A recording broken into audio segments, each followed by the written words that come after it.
현대 사회에 있어서 가장 심각한 문제가 있다면 어떤 이는 코로나라고 이야기할 겁니다. 그러나 그것은 지나가는 것입니다. 지나가는 문제가 없어지는 거죠. 그보다 더 중요한 것이 세계적인 공해입니다. 인구 감소입니다. 실업자 증가입니다.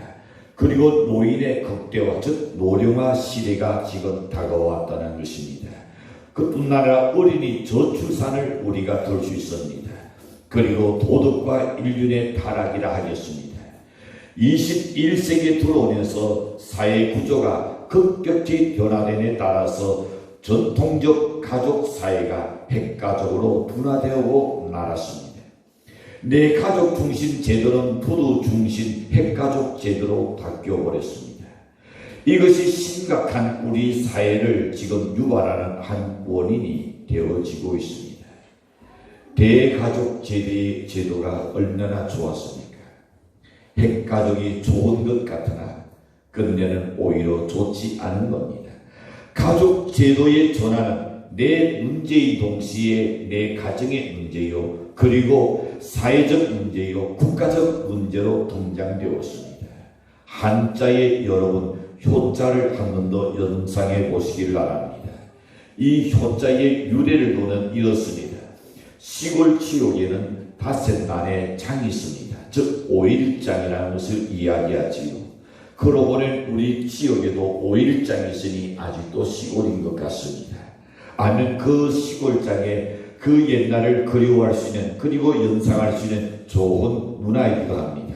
5일장이 되면 아들은 그동안 산에 가서 나무했던 그 나무를 짊어지고 어디에 장에 탈로 나갑니다.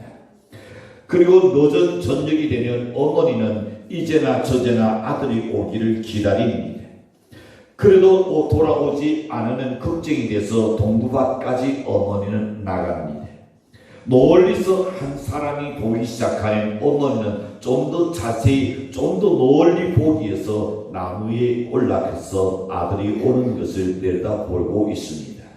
이 애틋한 나온을 한자에서는 어버이 진자를 쓰고 있습니다. 어버이 진자로. 이제 아들이 시장에서 나무를 다 팔고 그 돈으로 어머니께 드릴 반찬을 사고 그리고 일용품을 사들고 오다가 자기를 기다리고 있는 어머니를 아들이 발견합니다. 아들은 어머니에게 공손하게 그리고 나를 건넵니다. 어머니, 다리 아프신데 어찌 여기까지 나오셨습니까? 제가 얻어드릴 테니까 이 지게 위에 타십시오. 그래서 노인을 지게 위에 태우고 간 오는 아들의 모습이 한자의 효도 효자입니다. 여러분 효자 아시죠? 복도변에 내미주변에 아들 자자를 써놨습니다. 가정은 사랑의 보금자리입니다. 평화의 보금자리입니다. 행복의 보금자리입니다. 우리의 가정이 모든 친과 효가 있는 행복한 가정이 되기를 축복합니다. 인간과 인간 사이의 성숙한 관계, 그리고 물질에 대한 다른 관계를 가지는 것이 성숙한 그리스도인의 모습이라고 볼 수 있는 것입니다. 그런데 첫 개념부터 네 개념까지는 하나님께 대한 개념을 말씀하셨고 5개념부터 10개념, 그 중에 5개념은 내 분노를 공경하라 그리하면 나 여호와가 내게 준 땅에서 내 생명이 길리라. 인륜의 첫 개념을 말씀해 주심으로 분노 공경이 인륜의 관계에 가장 어떤 데는 개념인 것을 우리에게 교훈해 주고 있습니다. 이 시간 분노 말씀을 통해서 교회에 대한 우리의 각성을 다시 한 번 더 새롭게 하고자 합니다. 첫 번째 생각해 봅니다. 분노를 공경하라는 제5계명의 특이한 점을 우리는 볼 수 있습니다. 제5계명은 분노를 공경하라는 긍정적 명령을 하셨습니다. 부탁한 게 아닙니다. 긍령이 아닙니다. 적극적으로 권장하는 말씀입니다. 그러므로 누구든지 마땅히 해야 할 하나님의 명령이 바로 5계명입니다. 제5계명은 인간관에서 첫 계명이라고 말할 수 있습니다.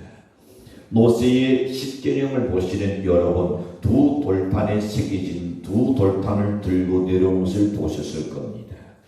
한 돌판에는 하나님께 대한 계명으로 1계명부터 4계명까지를 기록한 돌판이었고, 다른 한 돌판은 하나님이 그에게 주셨을 때에 5계명부터 10계명까지 기록했는데, 제5계명은 두 번째 돌판에서 첫 번째 기록한 그 계명입니다.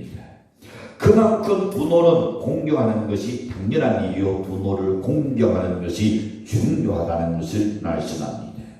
뿐만 아니라 5계명은 축복 있는 계명입니다. 다시 축복을 약속한 계명입니다. 다른 계명은 뭐라고 했습니까? 하지 말라고 기록되어 있습니다. 살인하지 말라, 간음하지 말라, 도둑질 하지 말라, 남의 것을 탐내지 말라, 모든 것을 하지 말라고 기록되어 있는데, 제5계명을 지키는 자는 장수할 것을 축복으로 약속하셨습니다. 이같이 제5계명은 긍정적인 인륜의 첫 계명이요, 장수의 축복이 확실히 기록되어 있는 중요한 계명입니다. 성도들은 제5계명을 통하여 부모에게 교도하는 것이 얼마나 중요하고 귀한 것인가를 깨달을 수 있기를 간절히 축복합니다. 두 번째 보시는 부모를 왜 공경하라고 했을까요? 첫째는 하나님의 명령이기 때문에 공경해야 합니다. 명령이라는 것은 반드시 지켜져야 한다는 사실입니다. 무엇보다도 여러분, 군대에서 이것은 상관의 명령이라면 끝나는 거예요. 어떤 일이 있어도 그거는 절대적으로 지켜야 할 일입니다. 제5계명은 그리스도의 군사된 성도에게 하신 하나님의 명령입니다. 제5계명을 어기는 자에 대한 하나님의 벌칙은 아주 엄중합니다. 주력기 21장 13절에 써보시는 자기 아비나 언니를 치는 자는 반드시 죽일지라. 그 당대에는 구약시대에 자기 아비나 자기 어머니를 독행하면 동네에서 그를 끄집어내서 죽여버리라 했습니다.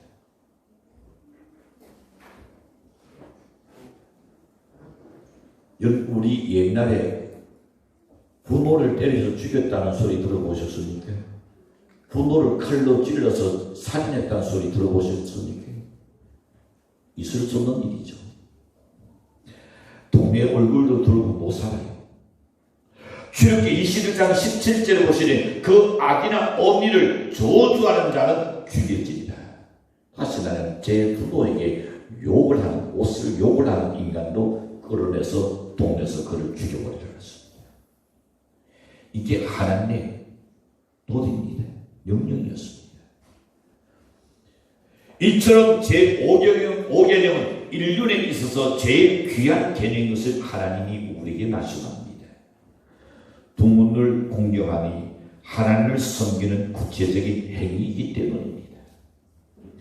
부모는 지상에 있는 하나님의 대리인으로 보이는 부모를 공경하는 하지 아니하는 보이지 아니하는 하나님을 네가 어찌 공격하겠느냐라고 성경은 말씀합니다. 우리가 성서를 통하여 잘 아는 바와 같이 하나님은 본래 그 본질과 속성이 영이십니다. 우리의 육안으로 대면할 수 없습니다. 하나님은 영이신데 영이신 하나님을 우리가 어떻게 섬기겠습니까? 그것을 구체적으로 우리에게 보여주지 않고 우리에게 볼 수 없는 대상을 어떻게 우리가 과연 섬길 것인가? 대단한 관심을 우리에게 말씀합니다. 그러기에 하나님은 이렇게 말씀합니다. 자신을 예수 그리스도 안에서 우리를 먼저 보여주셨습니다. 제자들이 주여 하나님을 보여달라 했을 때에 이니 나를 본 자는 하나님을 본 것이라 라고 말씀하셨습니다. 예수님께서 지금은 성천하셔서 육으로 우리가 볼 수 없습니다. 그러나 구체적으로 우리들의 가정에서 하나님을 섬길 수 있도록 하기 위하여 우리에게 누구를? 부모를 주신 줄로 믿습니다. 부모를 잘 섬겨야 합니다. 부모님을 잘 섬기는 일을 통하여 우리는 하나님을 공경하는 하나의 구체적인 실천할 수 있다는 사실을 기억하시기를 축복합니다. 주께서 말씀하시기를 보이는 부모를 잘 모시지 못하는 자가 보이지 않은 하나님을 섬긴다는 것은 거짓말하는 것이요 그랬습니다. 그러므로 우리는 하나님을 올바로 섬기기 위해서 부모님을 잘 섬기고 다스려야 합니다. 부모님을 공경하는 것은 사회에서 탈선하지 않도록 방지하는 좋은 방법입니다. 부모를 잘 공경하는 사람이 교회에 와서 여러분 하나님의 말씀에도 순종할 줄 알고 하나님을 잘 경외하게 될 줄로 믿습니다. 흔히 이런 날이 있습니다. 집구석에서 새는 다가지가 그다음 뭐죠? 나가도 샌다. 제 부모에게 공경할 줄 모르고 순종할 줄 모르는 교회의 질서에도 순종할 수 없다는 겁니다. 보이지 않는 하나님에게 어떻게 순종하겠냐는 겁니다. 그래서 하나님께서 내 부모에게 순종하는 것을 배워서 그러면 사회에 나가서 상관에게 순종할 줄 압니다. 자기 감정을 누그러뜨리고 그리고 상관에게 순종할 줄 아는 겁니다. 하나님께서 하나님을 섬기는 구체적인 방법의 행위가 바로 내 부모를 잘 섬기고 공경하라. 부모를 공경함이 인륜에 바로 잡는 바로 바탕이 되기 때문입니다. 내 부모를 공경하라 하신 말씀은 이 명령은 자기 존재의 근본을 의식하라는 말씀입니다. 내가 있기까지는 누가 있었다? 부모님이 계셨다. 있으니까 제 잘난 척할 것 없어요. 내가 있기까지는 내 부모님이 계셨다는 거 잊지 말라고 성경 말씀합니다. 우리는 영적으로 하나님의 자녀로서의 이 땅에 주어진 존재이지만 육적으로는 부모의 모든 이 혈통을 통해서 태어났습니다. 부자 관계는 인간 관계의 시작입니다. 우리가 햇빛을 보게 된 것이 부모로 날미나 되어진 줄로 믿습니다. 사회의 조직이나 정치의 형태도 이에서 바로 시작되는 겁니다. 그러므로 부모는 시족의 머리요, 백성의 수령이요, 제사장이요, 왕이 되는 겁니다. 그러므로 모든 인간 질서를 바로 세우려는 가정에서부터 시작되어야 할 줄로 믿습니다. 부모를 공경한다는 것은 자기 존재의 근본에 대한 경외심과 존경을 표한다는 사실입니다. 부모를 사랑하는 것은 곧 자기를 사랑하는 것이라는 그 결론에 도달하게 됩니다. 우리가 진정으로 어릴 적부터 길러주신 부모님의 은혜에 대한 보답과 감사가 우리의 삶을 지배할 수 있도록 늘 생각할 수 있는 여러 되시기를 바랍니다. 늙으신 부모에 대한 공경은 자기 존재의 근본에 대한 감사이며 또한 경외심이라는 사실을 기억해야 합니다. 불이 없는 나무는 존재하지 않습니다. 불이 없는 줄기도 있을 수 없습니다. 불이 없는 꽃도 있을 수 없고 열매는 더욱더 있을 수 없는 겁니다. 그러므로 먼저 부모의 은혜에 대한 진심으로 감사하는 진앙이 되어서서 하나님께 칭찬받고 사람에게 존경을 얻는 우리 성도가 되시기를 주님으로 간절히 축복합니다. 자, 효도는 축복의 통로가 되기 때문입니다. 출애굽기 20장 12절에서 오늘 본문에서 그렇게 말씀합니다. 부모를 공경하라. 너희 하나님 나 여호와가 내게 준 땅에서 네 생명이 길리라. 생명이 기는 것은 그냥 오래 사는 것만 이야기하는 것이 아닙니다. 우리가 부모를 공경하는 우리의 삶이 평안해지고 윤택하여지고 내 육체가 건강해지고 장수한다는 하나님의 약속입니다. 신명기 5장 16절에 보시는 내 부모를 공경하라. 그리하니 너희 하나님 나 여호와가 내게 준 땅에서 네가 네 생명이 길고 복을 누리리라 하십니다. 에베소 6장 2절과 3절에 보시면 이렇게 말씀합니다. 내 아버지와 어머니를 공경하라. 이것이 약속이는 첫 계명이니 이는 네가 잘되고 땅에서 장수하리라. 자식의 축복을 부모가 하는 것이 유대인들의 전통입니다. 그래서 노아가 셈과 야백에 축복했고 그 축복대로 오늘날 그 나라가 그렇게 잘 살고 있습니다. 아브라함이 이삭에게 축복했고 이삭이 야곱에게 축복합니다. 야곱이 또한 그의 아들 유다와 요셉의 두 아들에게 축복했습니다. 그리고 모두 부모의 축복 기도대로 복을 받았다는 사실입니다. 여러분, 제 자식이 잘 되기를 바라지 않는 부모가 어디 있겠습니까? 나는 복 받길 원한다면 부모가 축복해 주고 싶던 자식이 되어야 합니다. 아멘. 다 자식이 잘 되기를 원하지만은 그냥 특별히 저 자식이 참 잘 돼야 될 건데, 왜냐하면 내가 부모이기 때문에 자식이 잘 되는 그걸 떠나가지고 그간 부모에게 행하는 모든 모습을 볼 때에 정말로 그가 잘 되게 되겠다는 것. 내 욕심에 의한 것이 아니고 그의 효도에 의해서 부모가 그에게 정말로 복을 빌어주고 싶던 그런 자식이 되어야 한단 말입니다. 부모에게 순종 잘하고 부모의 은혜를 깊이 깨닫는 사람치고 여러분 평탄하지 않은 사람이 없고 성공하지 않은 사람이 없습니다. 덕들이 부모의 사랑을 받는 자식이 더 잘되게 되어 있습니다. 그러므로 축복된 삶을 살기를 원하는 우리 성도들은 부모님에게 효도하는 연대식을 축복합니다. 세 번째로 생각해 봅니다.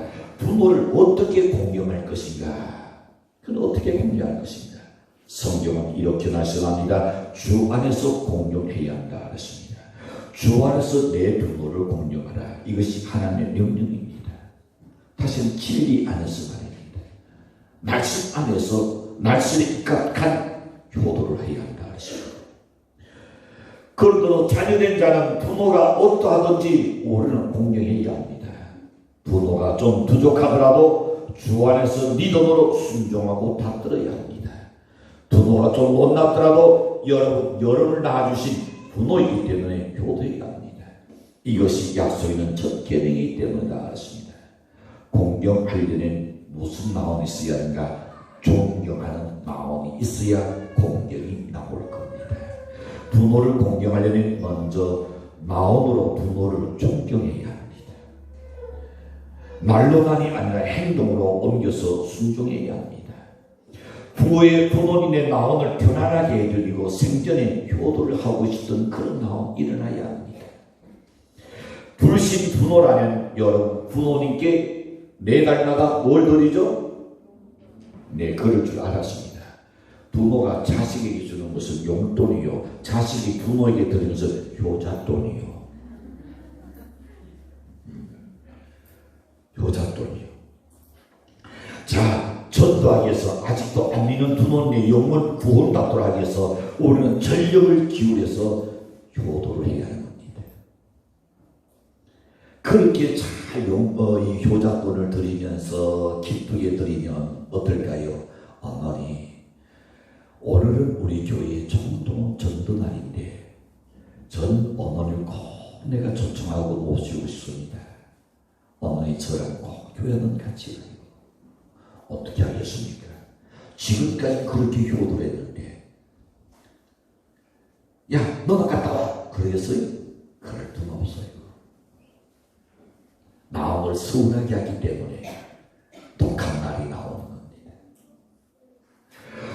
교회 유치원에 다니는 아이가 어느 날 자기 집에 돌아와서 무엇을 열심히 외우고 있었습니다.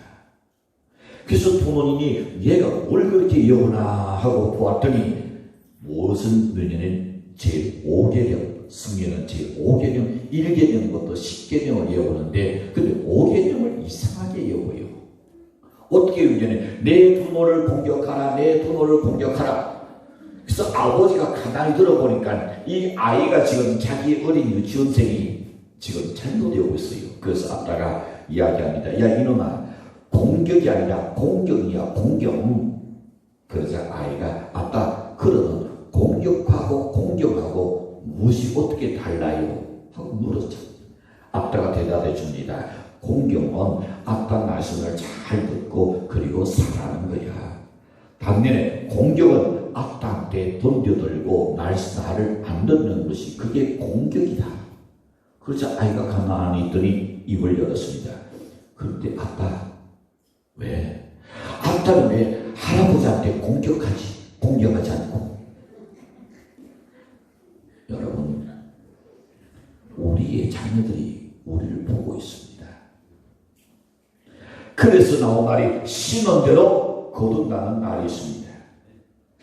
효를 뿌리는 효를 거두게 되어 있습니다. 반대로 불효를 심으면 불효를 거두게 되어 있습니다. 부모를 공경하는 이 땅에서 잘 되게 되어 있는 줄로 믿습니다. 우리가 육신의 부모에게 제스를 다할 때에 부모들에게 복원이 들어가며 하나님께 축복을 받게 될 줄로 확신합니다. 그러므로 성도들은 믿음의 본을 보이기 위해서도 부모님께 효도해야 합니다. 이를 통하여 그리스도의 향기가 널리 전해지고 땅에서도 장수하고 풍성한 삶을 영위하는 축복을 받게 되라고 확신합니다. 여러분, 절대로 부모의 마음을 아프게 하지 마시길 바랍니다. 섭섭하게 하지 않기를 부탁합니다. 부모를 즐겁게 기쁘게 드려야 우리의 자녀도 잘 되고 우리의 자녀들도 형통한다는 것, 이거는 하나님의 진리입니다. 하나님께 약속하신 복을 모두 다 누리시길 바랍니다. 지혜로운 한 여인이 생각이 납니다. 그리고 슬기로운 여인입니다. 어느 날 할아버지는 회사에 출근하는 아들에게 가서 이렇게 이야기하는, 얘야, 너 오늘 나에게 3만 원만 주고 가지 않겠니? 3만 원만 달라 했습니다. 근데 그 아들 녀석이 딱 잘라서 없어요. 그리고 빗나가 버립니다. 달살이 너는 아버지가 회사에 출근하는 아들에게 사정하고 나는 아들은 닥절하게 거절해 버렸어요. 늙은 아버지는 이웃 노인들과 어울리다 보니까 얻어먹고, 근데 한 번 사지 못하니까 널 마음이 아파서 오늘 아들에게 3만 원 얻어서 소주 한 잔이라도 사주고 싶었던 그런 마음에 아들에게 3만 원을 요구한 겁니다. 설거지하다가 부자지간의 대화와 시아버지의 이 그늘진 얼굴을 훔쳐온 며느리는 한참 무언가를 생각하더니 출근하는 남편의 뒤를 쫓아 달려갑니다. 한참 버스를 이제는 기다렸다가 막 달려는 남편을 붙잡았습니다. 순찬 소리로 손을 내밀었습니다. 여보, 돈 좀 주고 가오. 뭐하게? 아니, 애들 옷도 사입히고 오늘 여보 동창생 개모임이 있으니까 오늘 나 거기 가야 되니까 돈을 달라 그랬습니다. 남편이 안주머니에서 꺼집어내더니 한 5만 원을 꺼집어내가지고, 근데 이 5만 원이 이제 남편 고준의 전부 같아요. 오늘 담배도 내가 사야 되겠고, 차도 마셔야 되겠고, 그리고 대토도 한잔 해야 되는데, 지금 머릿속에 지금 계산하고 얼마를 줄까 생각하는 거예요. 그걸 바라본 아내가 몽땅 낚아채버렸습니다. 빼앗아가지고, 그리고 돌아 집에 오는 교통비나 딱 주고, 그리고는 집으로 달려갔습니다. 그리고는 아파트 이 양지나는 벽에 기대가지고 한남 달아보이는 시아버지에게 그 돈을 몽땅 다 드렸습니다. 아버님, 이 돈으로 드시고 싶은 거 소주도 사 드시고요, 친구들하고 대공원도 가시고요, 그리고 하고 싶은 대로 오늘 하고 오세요. 연산 눈물이 쏟아지는 그 시아버지는 며느리가 고나워서 나를 잊지 못한 채 어떻게 할지를 모르는 그런 지경이었습니다. 그날 저녁에 남편이 퇴근하고 돌아왔습니다. 그리고는 왜 아들 얼굴에 구질구질하고 저렇게 더러웠고 그러냐고 아내에게 이야기합니다. 그 이튿날도 여전히 더러워져 있습니다. 그 다음 날도 애들 꼴이 더러워져 가고 있었습니다. 새카만 손떡이며 그리고 며칠 전까지나 해도 단들해하던 애들이 지금 거지 꼴로 변해버렸습니다. 그걸 바라보는 남편이 화가 났어요. 그래서 소리를 지릅니다. 여태 내가 하루 종일 누워있길래 애들 꼴을 저렇게 만들어 놓았냐고.